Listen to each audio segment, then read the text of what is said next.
Hey guys, welcome back to 30th Century Reverie Media. Today is going to be a quick video giving you my top 15 bands, gig experiences of this year, 2025. I am an avid concert goer. I go to so many gigs. So I'm going to give you a list of my absolute favorites from this year. Lots of extreme metal, maybe a hint here. Okay, let's get started. Okay, first is the honorable mentions, with also a disclaimer that I went to two festivals this year: Incineration Festival in London and Damnation Festival in Manchester. So a lot of the bands that I did happen to catch this year were seen at those festivals, but there's other stuff in here too. Chained to the Bottom of the Ocean. This was an American sludge band that opened for Conan actually just there in November, December in the Grand Social here in Dublin. If you like Thou, just listen to them. They are so sludgy. They're that type where when they paused, the screeching noise and screams was just fantastic. So I loved them. Next was Messa. Now, Messa are an Italian doom band, kind of a bit of that classical gothic doom style. Not classical. With an amazing female singer, and I saw them at Damnation Fest. They have some super catchy songs. I love the song Dress, and they just sounded so good and beefy, but also her vocals live are incredible. It kind of can remind me maybe slightly of the Cocteau Twins at times, even though it's a very chest dominant, powerful vocal line, but they were so good. Next is Vigadude.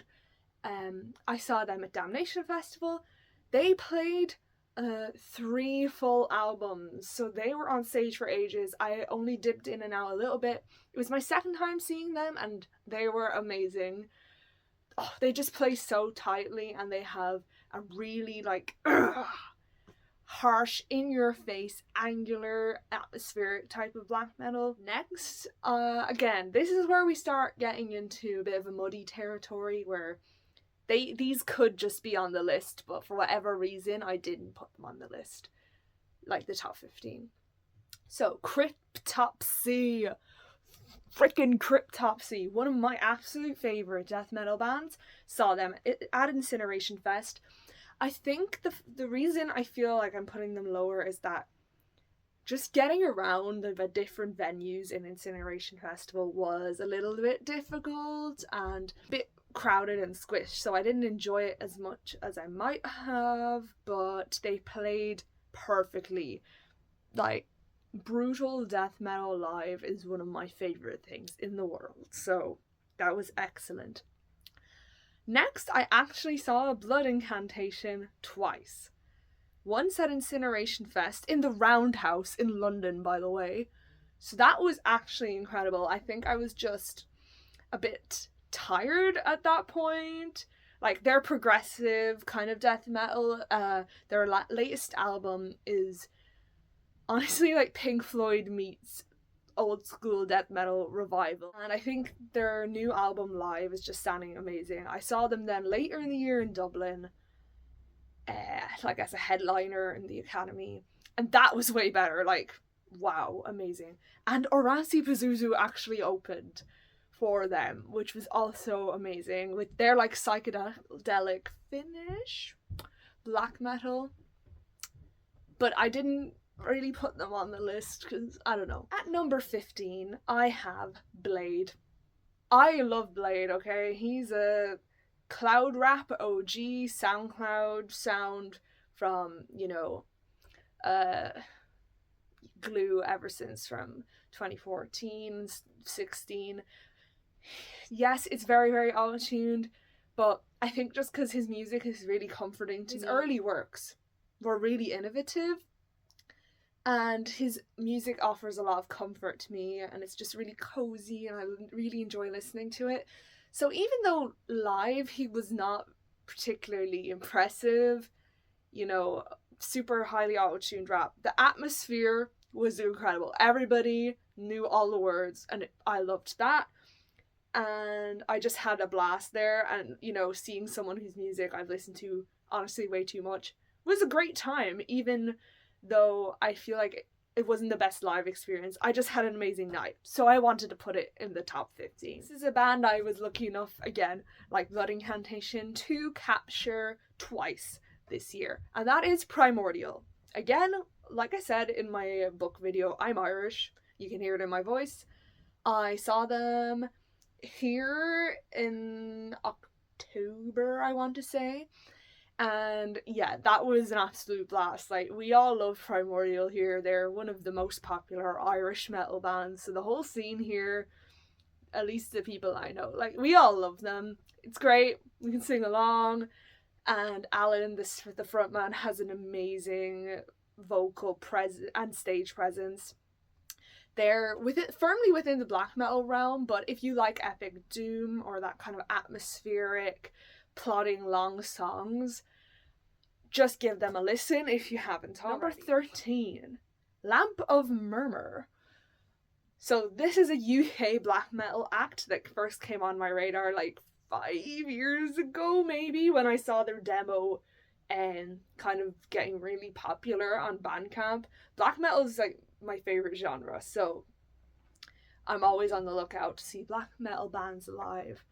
But I saw them at Incineration Festival, and since that those demos, they've really developed their sound so much in the last few years. They had kind of that Submission and Slavery album, which almost had a gothic post-punk twinge to it, but then they've kind of gone back to the more atmospheric, brutal black metal sound, and they blew me away, honestly. I had an amazing time with Number 12, Bolzer.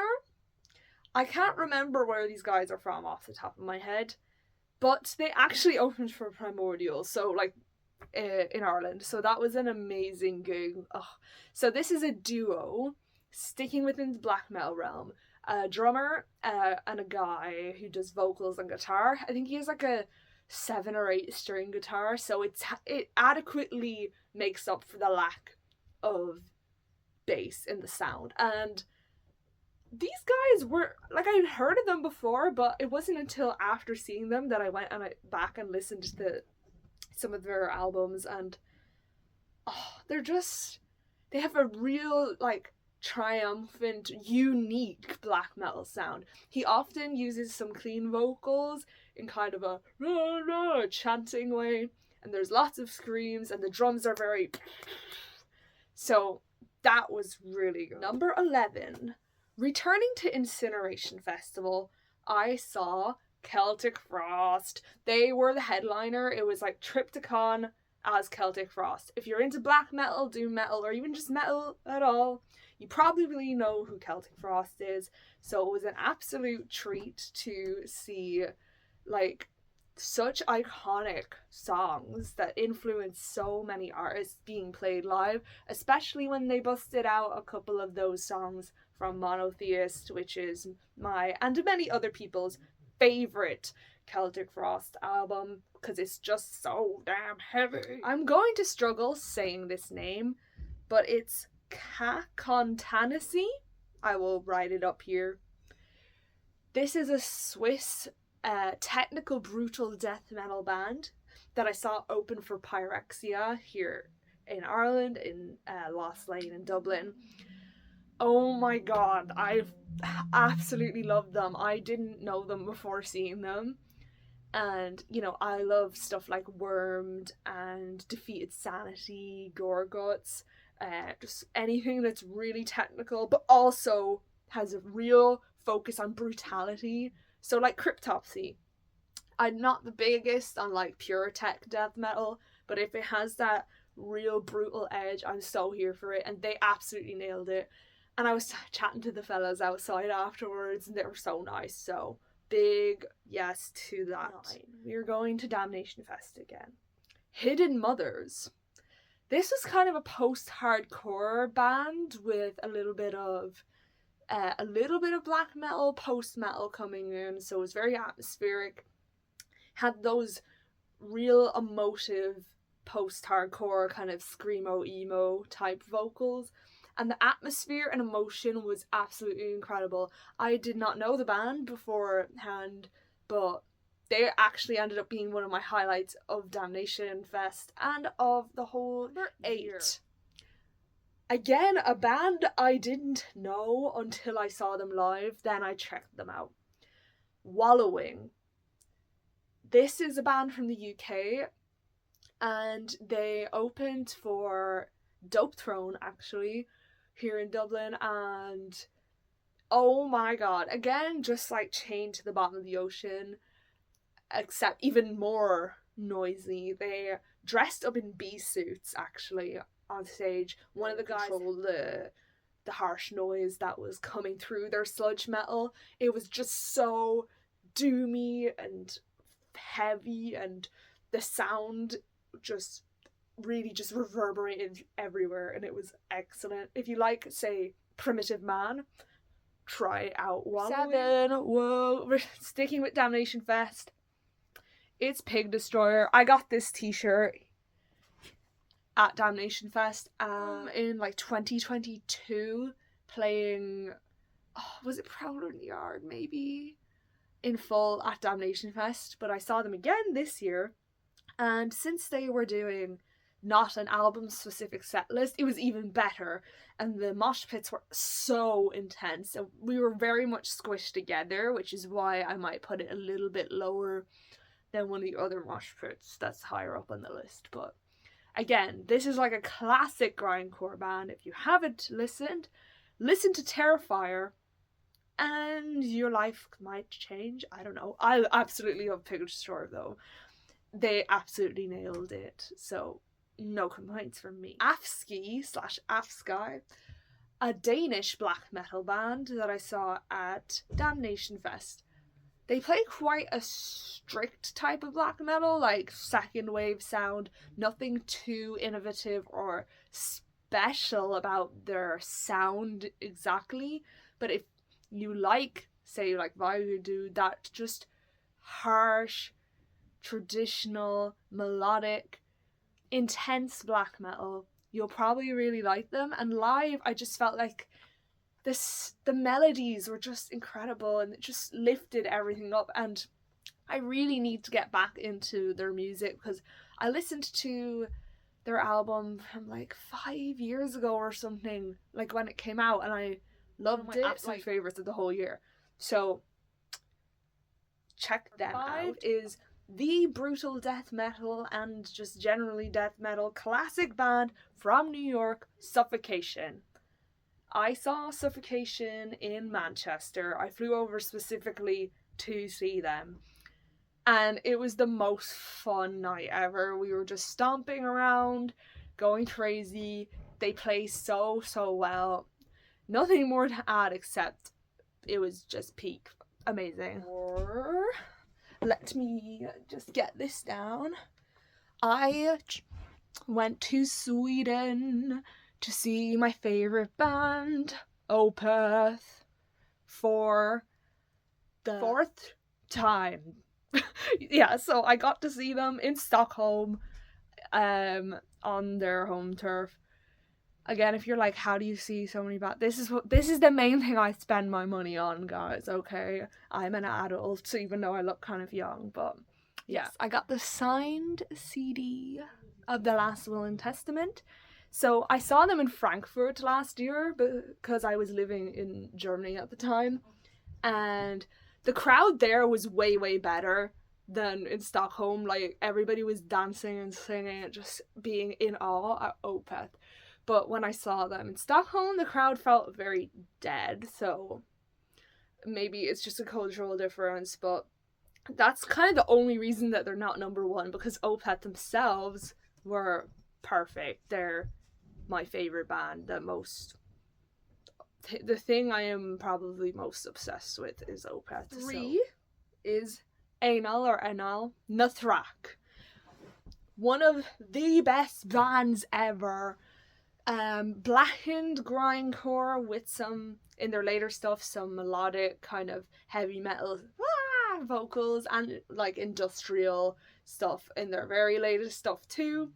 Just think extreme metal. Pounding, super intense, blisteringly fast drums and guitars, insane screams, absolutely classic band, and it was my second time seeing them. I'm very, very, very lucky to have seen them twice, bro. Like, my absolute favourite crowd of the whole year. Like, the mosh pit was the best shit ever. You know, like, my boyfriend gave me a piggyback at one stage and we were just running in circles. Everyone was so intense. But unlike Pig Destroyer, it was one of those mosh pits where there's a bit more space. So we could actually just run around circle pit and just bump into each other for like the entire set list, and it was perfect. Perfect. Like, this is why I live life, is for moments like that. Number 2, it's a little bit of a change, but it was a very, very, very special kind of birthday thing for me, and that was going to Denmark to see one of my favorite bands of all time, Mew. Because they are doing a farewell tour because Jonas, the vocalist, is leaving. I say it's a change up because it's pop rock, like kind of dream pop, prog pop stuff. Frangers is one of my favorite albums ever, like top 3 albums ever. So seeing them live in an arena, just sitting there, and my life was just like, I cried. Oh, just so amazing. I love his voice so much. They're one of those bands, again, like Opeth, that I'm just obsessed with, that I listen to so much, like, for years and years and years. I will never stop listening to them ever. Like, bro. Number 1, we're returning to Damnation Fest, a band that I saw for the second time, but just Amenra. If you know Amenra, immediately you're like, oh yeah, I get it. And that's because Amenra play a type of atmospheric sludge that is slow, doomy, punctuated by these insanely tortured screams, and just fill up and wherever they're playing. Their sound is just massive. Super emotionally heavy. They played A Solitary Rain, which is one of their most popular songs and my favorite song of all time, probably. I just like absolutely lost it and sobbed for like half an hour. That's the most I ever cried at any concert, but it was incredibly cathartic, and it was a moment I got to share like with the people I was with at Damnation Fest. Amazing. Amenra number 1. If I get a chance to see them again, I absolutely will. Yep. So I hope you enjoyed watching this video. That was my top 15 bands / artists I have seen in this year, 2025. This has been 30th Century Reverie Media. Goodbye.